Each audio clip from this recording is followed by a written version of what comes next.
Hello, all my besties, all you beautiful people out there in social media land.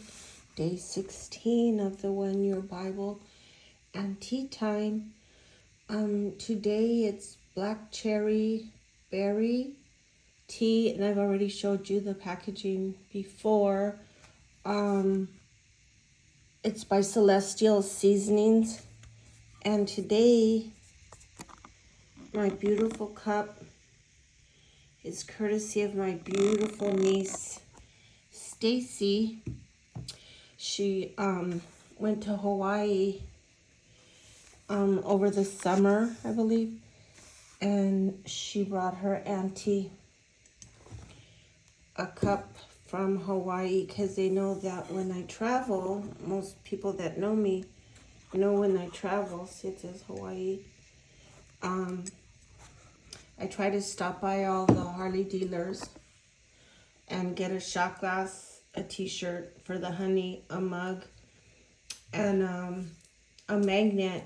And then I also, if I travel by plane, I will get a magnet from that city where I'm laid over at and try to get a coffee mug. So when people travel, they bring me back those mementos, which really warms my heart. So sometimes I travel vicariously through loved ones. So let's get started. Cheers.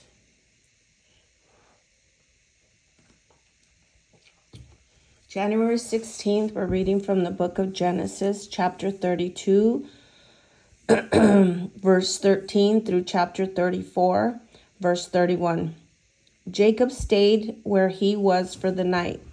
Then he selected these gifts from his possessions to present to his brother Esau: 200 female goats, 20 male goats, 20 ewes, 20 rams, 30 female camels with their young, 40 cows, 10 bulls, 20 female donkeys, and 10 male donkeys.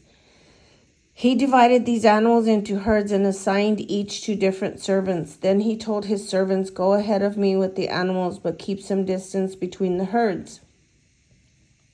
He gave these instructions to the men leading the first group. "When my brother Esau meets you, he will ask, 'Whose servant are you? Where are you going? Who owns these animals?' You must reply, 'They belong to your servant Jacob, but they are a gift for his master Esau. Look, he is coming right behind us.'" Jacob gave the same instructions to the second and third herdsmen and to all who followed behind the herds. You must say the same thing to Esau when you meet him, and be sure to say, "Look, your servant Jacob is right behind us." Jacob thought, "I will try to appease him by sending gifts ahead of me."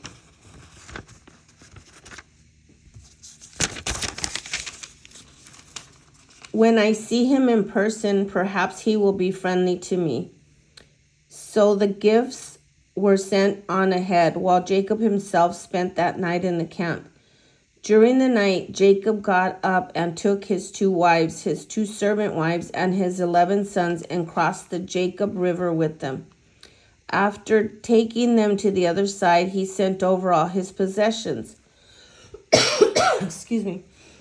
This left Jacob all alone in the camp, and a man came and wrestled with him until dawn began to break.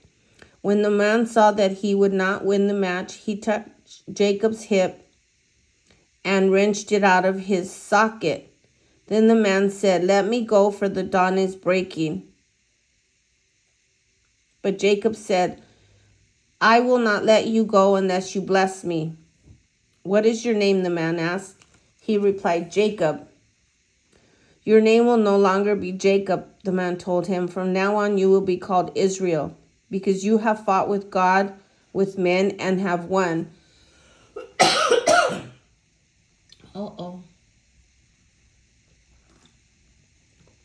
Asthma cough. "Please tell me your name," Jacob said. "Why do you want to know my name?" the man replied. Then he blessed Jacob there. Jacob named the place Peniel, which means face of God. For he said, I have seen God face to face, yet my life has been spared. The sun was rising as Jacob left Peniel, and he was limping because of the injury to his hip. Even today, the people of Israel don't eat the tendon near the hip socket because of what happened that night when the man strained the tendon on Jacob's hip. Then Jacob looked and saw Esau coming with his 400 men. So he divided the children among Leah, Rachel, and his 2 servant wives. He put the servant wives and their children at the front, Leah and her children next, and Rachel and Joseph last. Then Jacob went on ahead. As he approached his brother, he bowed to the ground 7 times before him. Then Esau ran to meet him and embraced him, threw his arms around his neck and kissed him, and they both wept. Then Esau looked at the women and children and asked, Who are these people with you?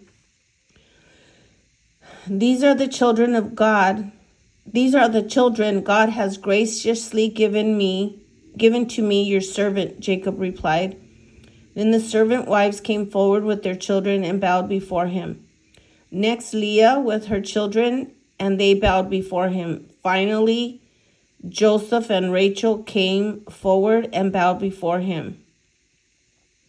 And what were all the flocks and herds I met as I came? Esau asked. Jacob replied, They are a gift, my lord, to ensure your friendship. My brother, I have plenty, Esau answered. Keep what you have for yourself. But Jacob insisted, No, if I have found favor with you, please accept this gift from me. And what a relief to see your friendly smile. It is like seeing the face of God. Please take this gift I have brought you, for God has been very gracious to me. I have more than enough, and because Jacob insisted, Esau finally accepted the gift. Well, Esau said, Let's be going. I will lead the way.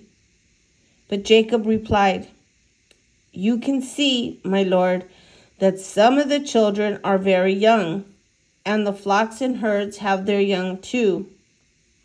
If they are driven too hard, even for one day, all the animals could die. Please, my lord, go ahead of your servant. We will follow slowly at a pace that is comfortable for the livestock and the children. I will meet you at Seir. All right, Esau said, but at least let me assign some of my men to guide and protect you. Jacob responded, That's not necessary. It's enough that you've received me warmly, my lord. So Esau turned around and started back to Seir that same day. Jacob, on the other hand, traveled on to Succoth. There he built himself a house and made shelters for his livestock. That is why the place was named Succoth, which means shelters. Later, having traveled all the way from Padan Aram, Jacob arrived safely at the town of Shechem in the land of Canaan. There he set up camp outside the town.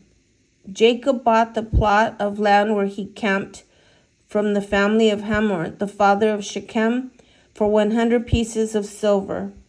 And there he built an altar and named it El Elohe, Israel. One day, Dinah, the daughter of Jacob and Leah, went to visit some of the young women who lived in the area. But when the local prince Shechem, son of Hamor, the Hivite, saw Dinah, he seized her and raped her.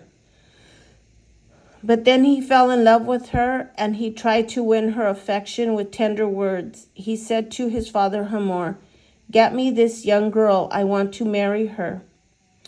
Soon Jacob heard that Shechem had defiled his daughter Dinah, but since his sons were out in the fields herding his livestock, he said nothing until he returned. Hamor, Shechem's father, came to discuss the matter with Jacob. Meanwhile, Jacob's son had come in from the field as soon as they heard what had happened. They were shocked and furious that their sister had been raped. Shechem had done a disgraceful thing against Jacob's family, something that should never be done. Hamor tried to speak with Jacob and his sons. "My son Shechem is truly in love with your daughter," he said. "Please let him marry her. In fact, let's arrange other marriages too. You give us your daughters for our sons, and we will give you our daughters for your sons. And you may live among us. The land is open to you. Settle here and trade with us, and feel free to buy property in the area." Then Shechem himself spoke to Dinah's father and brothers. "Please be kind to me and let me marry her," he begged. "I will give you whatever you ask. No matter what dowry or gift you demand, I will gladly pay it. Just give me the girl as my wife." But since Shechem had defiled their sister Dinah, Jacob's son responded deceitfully to Shechem and his father Hamor. They said to them, "We couldn't possibly allow this because you're not circumcised. It would be a disgrace for our sister to marry a man like you. But here is a solution. If every man among you will be circumcised like we are, then we will give you our daughters and will take your daughters for ourselves. We will live among you and become one people. But if you don't agree to be circumcised, we will take her and be on our way." Hamor and his son Shechem agreed to their proposal. Shechem wasted no time in acting on this request, for he wanted Jacob's daughter desperately. Shechem was a highly respected member of his family, and he went with his father Hamor to present this proposal to the leaders at the town gate. "These men are our friends," they said. "Let's invite them to live here among us and trade freely. Look, the land is large enough to hold them. We can take their daughters as wives and let them marry ours. But they will consider staying here and becoming one people with us only if all of our men are circumcised just as they are. But if we do this, all their livestock and possessions will eventually be ours. Come, let's agree to their terms and let them settle here among us." So all the men in the town council agreed with Hamor and Shechem, and every male in the town was circumcised.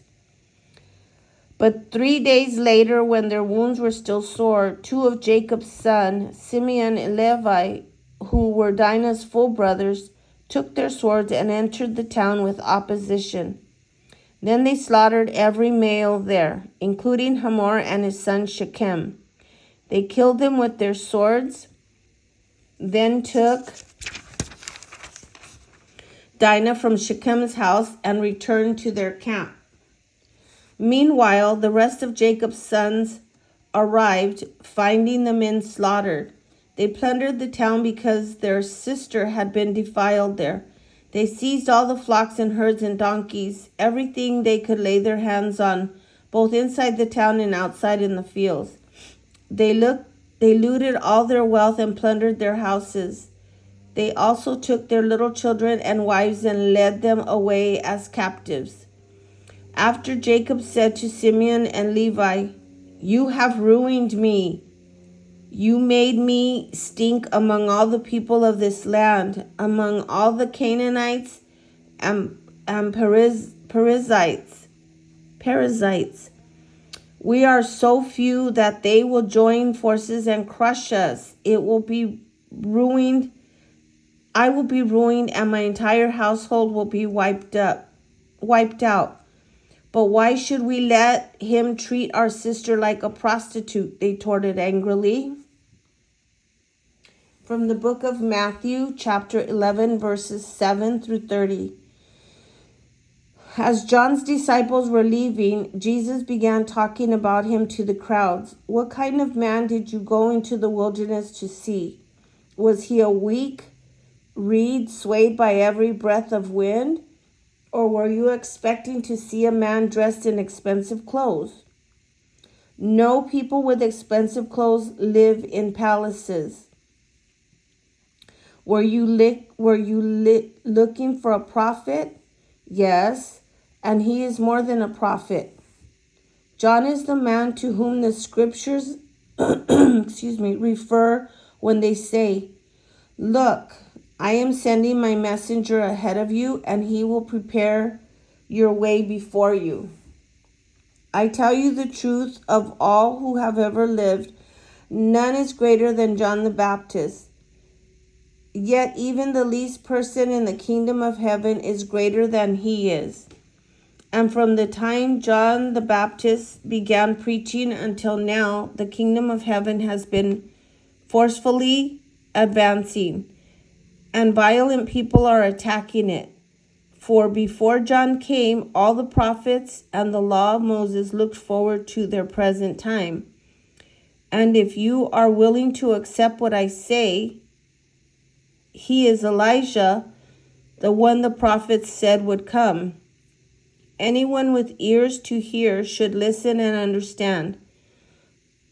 To what can I compare this generation? It is like children playing a game in the public square. They complain to their friends.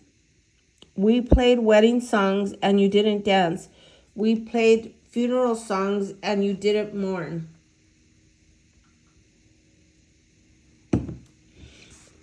For John didn't spend his time eating and drinking, and you say, he's possessed by a demon. The Son of Man, on the other hand, feasts and drinks. And you say he's a glutton and a drunkard and a friend of tax collectors and other sinners. But wisdom is shown to be right by its results. Then Jesus began to denounce the towns where he had done so many of his miracles, because they hadn't repented to their sins and turned to God.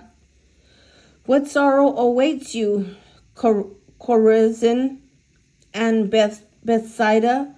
For if the miracles I did in you had been done in wicked Tyre and Sidon, their people would have repented of their sins long ago, clothing themselves in burlap and throwing ashes on their heads to show their remorse.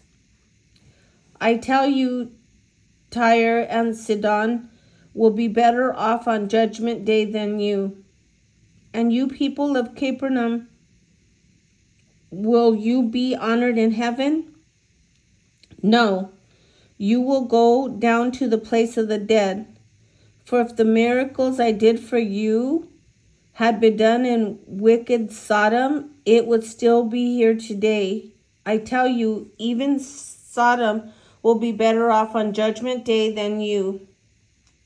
At that time, Jesus prayed this prayer: O Father, Lord of heaven and earth, thank you for hiding these things from those who think themselves wise and clever, and for revealing them to the childlike.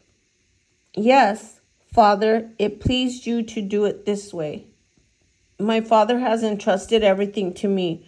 No one truly knows the Son except the Father, and no one truly knows the Father except the Son, and to those whom the Son chooses to reveal him.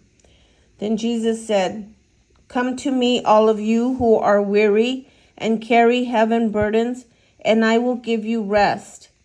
Take my yoke upon you. Let me teach you, because I am humble and gentle at heart, and you will find your rest for your souls. For my yoke is easy to bear, and the burden I give you is light. From the book of Psalms, chapter 14, verses 1 through 7.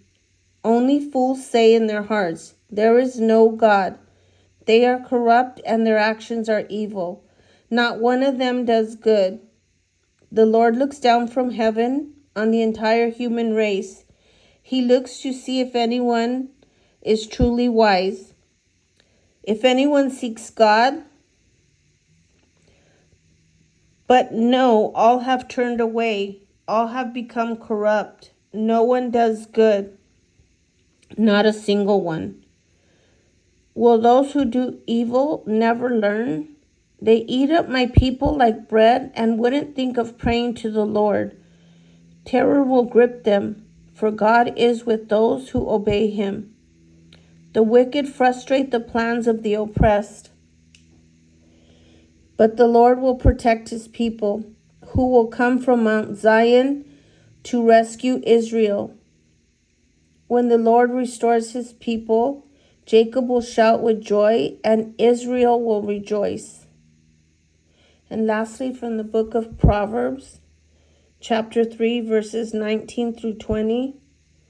By wisdom the Lord founded the earth. By understanding he created the heavens. By his knowledge the deep fountains of the earth burst forth, and the dew settles beneath the night sky. And that's the reading for day 16 of the 1 Year Bible and Tea Time with Grammy. So people, I hope you've enjoyed today's reading, and I hope that you've had a blessed day, and that you get good rest. And I wish you a good night. Sleep with good angels and sweet dreams. And here's Grammy giving you a great big hug. And besitos. Toodles.